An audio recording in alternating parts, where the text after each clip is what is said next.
Example number 2, when given derivatives. This one is a second derivative test example. So they give you the first derivative and some information about the second derivative and ask you to find mins and maxes. So that's the second derivative test.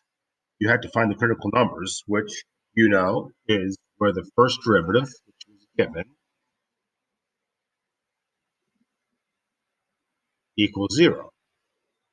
So this one's nice in that it's already factored for you. So you can immediately find out where this is 0.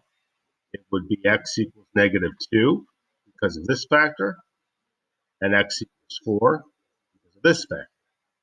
This factor means nothing as far as where it equals 0 because -2 doesn't equal 0.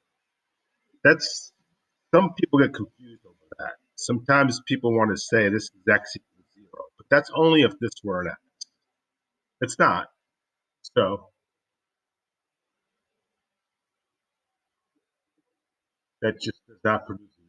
So the critical numbers are x equals -2 and x equals 4. Now we have to remember what the second derivative test says. The second derivative says you plug both of these critical numbers into the second derivative. So there's the first critical number plugged into the second derivative. Here's the second critical number plugged into the second derivative. We have to figure out if the derivative is positive or negative at those 2 points. So that's where this information comes in. This says the second derivative is greater than 0. The second derivative is positive between x equals -infinity, x equals 2.5.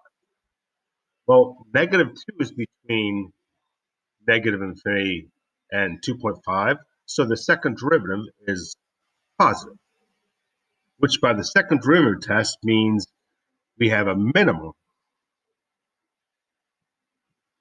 at x equals -2. So now referring to the next part, the next critical number, 4.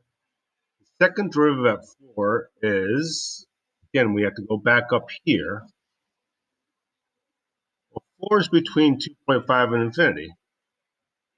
And it says on that interval, the second derivative is less than 0, or the second derivative is negative. According to the second derivative test, that means we just found a maximum. So we have a maximum at x equals 4. And that is all there is to it.